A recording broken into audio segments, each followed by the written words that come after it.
इस दिन से शुरू हो रही है शारदीय नवरात्रि। जाने क्या है महालया का महत्व। मान्यता है कि माता दुर्गा ने दैत्य महिषासुर का 9 दिनों तक चले युद्ध के बाद अश्विनी शुक्ल पक्ष की दशमी तिथि को वध किया था।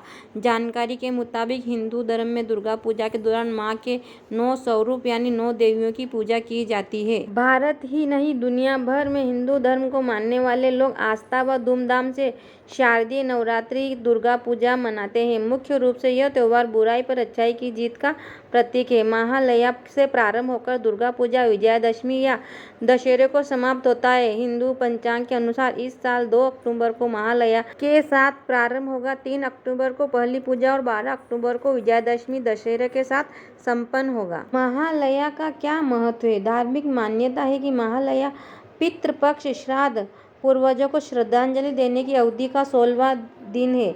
यह 16 दिवसीय पितृपक्ष के अंत का प्रतीक है। महालया माँ दुर्गा का धरती पर आगमन का दिन माना जाता है। मान्यता है कि देवी दुर्गा अपनी मायके की ओर यात्रा प्रारंभ करती है। यह दिन दुर्गा पूजा के शुरुआत का भी प्रतीक माना जाता है। इस साल पितृपक्ष आखिरी दिन 2 अक्टूबर है, इसलिए इस साल महालया 2 अक्टूबर को है।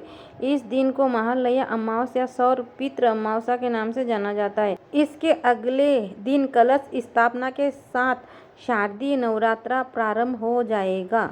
इस बार पालकी पर पधार रही है मां दुर्गा। चरणायुद्ध पर होगी विदाई। जाने आप पर क्या पड़ेगा प्रभाव। शारदीय नवरात्रि 3 अक्टूबर से प्रारंभ हो रही है। मां दुर्गा इस बार चरणायुद्ध बड़े पंजे वाले मुर्गे पर सवार होकर प्रस्थान करेगी। जानिए धरती पर इसका क्या असर पड़ेगा। जानकारों के मुताबिक इस साल माता दुर्गा डोली पर सवार होकर धरती पर आएगी। वहीं चरणायुद्ध बड़े पंजे वाले मुर्गे पर सवार होकर प्रस्थान करेगी। देवी पुराण के अनुसार पालकी पर सवार होकर मां का आगमन शुभ माना जाता है। मान्यता है कि पालकी की सवारी कभी कभी आंशिक महामारी का कारण भी बनती है।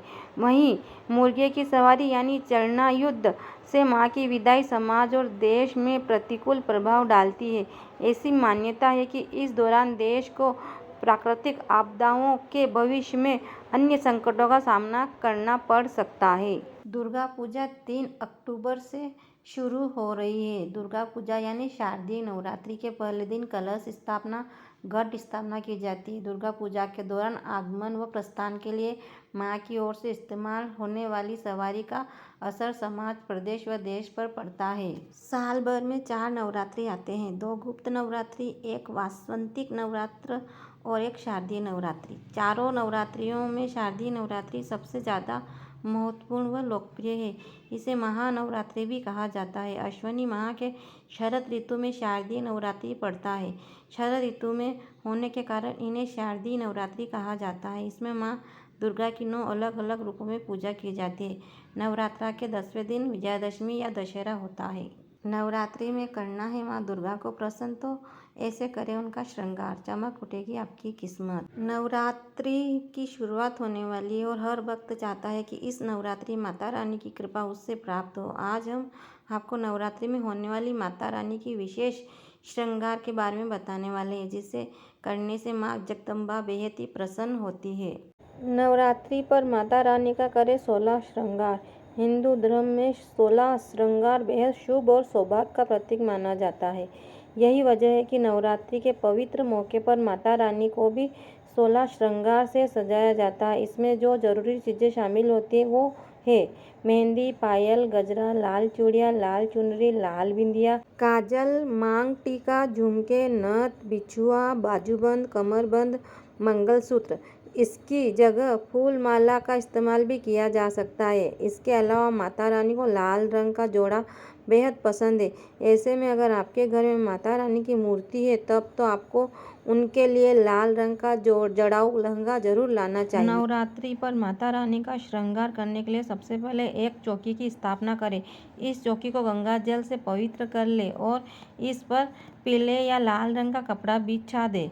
अब अपनी माता रानी की मूर्ति या तस्वीर को इस पर स्थापित करें। अगर आपके घर माता रानी की मूर्ति है तब उन्हें स्नान कराने के बाद लाल जोड़ा पहनाएं। इसके बाद उनकी आंखों में काजल, पैरों में आलता, माथे पे बिंदिया, हाथों में चूड़ी और बाकी आभूषण पहनाकर तैयार कर दे।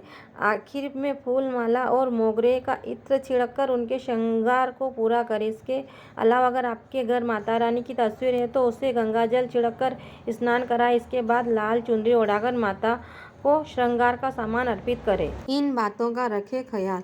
नवरात्रि पर माता रानी को 16 श्रृंगार के सामान को अर्पित करते समय कुछ खास बातों का ध्यान रखना जरूरी है।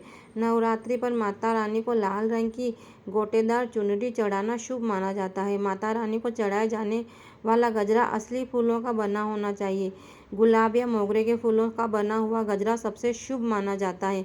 इसके साथ ही इस बात का भी ध्यान रखें कि श्रृंगार के सामान में कोई भी वस्तु काले रंग की ना हो। 16 श्रृंगार का महत्व।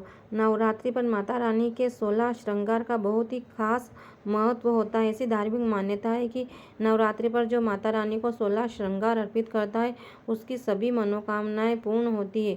घर में सुख और समृद्धि आती है और सुहागिन महिलाओं का सौभाग्य हमेशा बना रहता है। सौभाग्यवती महिलाओं को अपने अखंड सौभाग्य के लिए नवरात्रि पर माता रानी को 16 श्रृंगार की सामग्री अवश्य अर्पित करनी चाहिए।